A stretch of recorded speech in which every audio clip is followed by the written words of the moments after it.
मिट्टी मार दी। देखिए, नीतीश कुमार जी पहले भी आदरणीय थे, अभी भी हैं और आगे भी रहेंगे।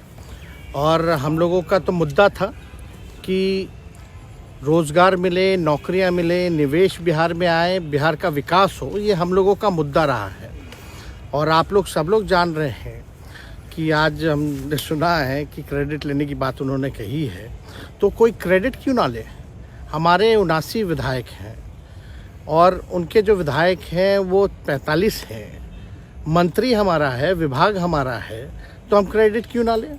और यही मुख्यमंत्री जी जो 2020 के चुनाव में कहते थे कहाँ से पैसा लाएगा, कहाँ से नौकरी देगा, तो हमने, आपको पता होगा कि हमारी जो सरकार बनी थी इनके नेतृत्व में, वो 9 अगस्त 2022 में बनी थी और 15 अगस्त को मुख्यमंत्री जी ने ऐलान किया था। ये किसका विजन था, ये किसकी सोच थी। तो जो मुख्यमंत्री कहता था कि यह असंभव है नौकरी देना, उसको हमने एक हफ्ते के अंदर जो है उनसे बुलवाने का काम किया, जो कहता था असंभव है। तो हम लोगों ने जिस हिसाब से विकास के काम किए, नए नए नीति लाए, टूरिज्म डिपार्टमेंट हमारे पास था, हमने टूरिज्म पॉलिसी लाया। आईटी डिपार्टमेंट राज्य कोटा में था, हम लोगों ने जो है आईटी पॉलिसी लाई। और भी कई जो पॉलिसीज़ हैं हम लोगों ने लाने का काम किया। स्पोर्ट्स पॉलिसीज़ हम लोगों ने लाने का काम किया। जो खेलेगा उसको भी नौकरी मिलेगा सरकारी, और जो पढ़ेगा उसको भी नौकरी मिलेगा। शिक्षा विभाग किसका था, राष्ट्रीय जनता दल के पास था। हमारे मंत्रियों ने लगातार जो है नौकरियां देने का काम किया। और ये 17 महीने में जो काम हुआ है, ऐतिहासिक काम हुआ है, जो आज तक पूरे देश में नहीं हुआ है। और ये भाजपा और नीतीश जी की तो सरकार 17 साल भी रहे, तो 17 साल बनाम 17 महीने जो काम हुआ, एक विभाग में वर्ल्ड रिकॉर्ड बनाने का काम किया। एक विभाग ने एक दिन जो है 70 दिनों के अंदर जो है 2 लाख से भी ऊपर जो है हम लोगों ने नियुक्तियां पत्र वितरण करने का काम किया। ये ऐतिहासिक काम है, किसी भी राज्य में नहीं हुआ। और अब तक हम लोगों की सरकार ने लगभग जो है, जो गवर्नर ने भी जो स्पीच दिया अभी 26 जनवरी को, तो 3.5 लाख से ऊपर की बात कही उन्होंने, नौकरियां दिया। तो किसके राज्य में हुआ, किसका विजन था।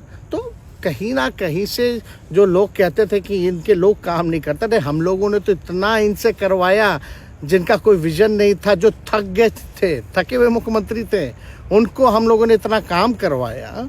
तो इतना काम तो हुआ ही है सारा।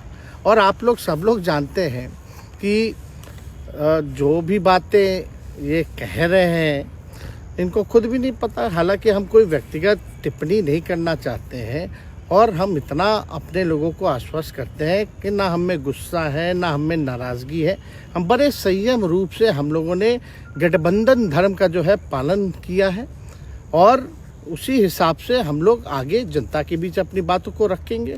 लेकिन एक बात स्पष्ट रूप से मैं कह देना चाहता हूँ कि अभी खेल शुरू हुई है, अभी खेल बाकी है। और मैं जो कहता हूँ वो करता हूँ। और आप लिख के ले लीजिए, जनता दल यूनाइटेड जो पार्टी है 2024 में ही खत्म हो जाएगी, ये निश्चित रूप से लिख लीजिए। और अभी तो खेल शुरू हुआ है, खेल बाकी है। अभी इन लोग जो भी करें, लेकिन मेरा स्पष्ट रूप से मानना है कि जनता हमारे साथ है और हमारा साथ देगी। और हम तो भाजपा के लोगों को भी धन्यवाद देते हैं, शुभकामनाएं देते हैं। चलो, जनता दल यूनाइटेड को अपने साथ लिया। उन्होंने कहा कि आपने मजबूर कर दिया उनको। किस चीज़ की मजबूरी थी ऐसी, क्या तर्क देंगे? उनके साथ के सहयोगी पूछ रहे हैं, तर्क क्या देंगे? शिक्षा व्यवस्था में सुधार जो अब तक नहीं हो पाया था, क्वालिटी ऑफ एजुकेशन, चिकित्सा में अस्पतालों को बेहतर करना, रोजगार देना, आर्थिक न्याय देना, स्वयं सहायता समूह के मानदेय को दुगुना कराना, पॉलिसीज लाना। तो इससे सोच रहे थे कि भाई ये नौजवान है, हम इतने साल से मुख्यमंत्री हैं, अब तक ये काम 17 सालों में भाजपा के साथ डबल इंजन में रह करके नहीं कर पाए, और ये डिप्टी सीएम होकर के इनकी राजद के मंत्रियों ने इतना काम कर दिया, तो ये पच नहीं रहा होगा। आपका क्या रह गया इस सरकार में जो आपने 10 लाख की वादा किया? किस किस डिपार्टमेंट में बाकी रह गया जो आपने नहीं कर पाया? लगभग हर जगह निपा लिया है। और हम आपको बता दें पिछले 2 कैबिनेट से पब्लिक हेल्थ कैडर का फाइल इन लोगों ने रोक रखा है, जिसमें लगभग 1 लाख से भी ऊपर नियुक्तियां हैं। हम लोगों ने पास भी किया सारी चीज़ें, लेकिन ये लोग कैबिनेट में नहीं आने दे रहे। 2 कैबिनेट से नहीं आने दे रहे। चाहे आशा वर्कर का भी है, ये भी आने वाला है जल्दी। तो हम लोग तो देखिए काम में विश्वास रखते हैं। हम लोग तो रात भर घूम करके छापा भी मारने का काम किया है।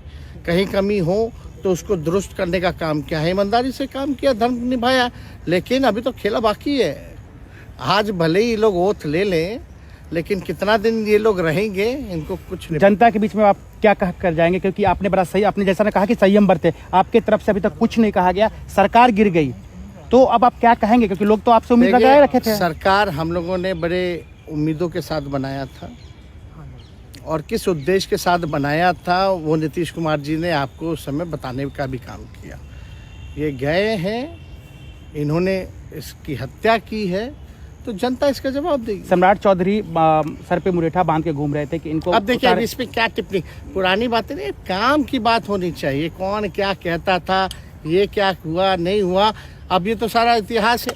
लेकिन हम तो आगे के बारे में सोच रहे हैं, और आगे यही है कि खेला भी बाकी है, और हम लोग मिल करके जो है, जो विजन के साथ आए हैं, उस विजन को हम लोग पूरा करेंगे जनता के साथ। सर एक सवाल, जिस तरीके से वो विधानसभा में भाषण दे रहे थे, जहां मंच पे जा रहे थे, कुछ ऐसे एक्टिविटी थी उनको लेकर जिसके लेकर पूरा बिहार में चर्चा था। आप क्योंकि उनके साथ कैबिनेट में रहे, उप मुख्यमंत्री रहे, हर जगह आप साथ में बैठे रहे। आप तो जान ही रहे हैं, जब नीतीश कुमार जी हमारे साथ होते थे, मंच से हम लोग बातें करते थे, तो क्या क्या नहीं बोलते थे, कितना काम कर रहे हैं, ये काम हुआ। आज तक कभी नियुक्ति पत्र किसी सरकारों, बिहार सरकार नीतीश कुमार जी को बांटते हुए देखे थे क्या? हम आए तब ना बंटवाना शुरू किए, उसके बाद ना भारत सरकार बांटना शुरू किया। कोई ये सब भूलता है कोई? बीजेपी को क्या कहेंगे? बीजेपी ने कहा शुभकामना है बीजेपी के लोगों को, बीजेपी के लोगों को शुभकामना। इससे ज्यादा भी हम, इंडिया गठबंधन आपका टूक खत्म हो गया एक तरह से। अरे इंडिया गठबंधन मजबूत है, ठीक है, जो होता है अच्छे के लिए होता है। उन्होंने कहा था कि हम मर जाएंगे, दोबारा बीजेपी के साथ नहीं जाएंगे, लेकिन एक बार फिर से वो पलटी मार दिए। पूरा देश पूछ रहा है। इस पे क्या बोलना, ज्यादा हमको नहीं कहना, इसमें जवाब जनता देगी।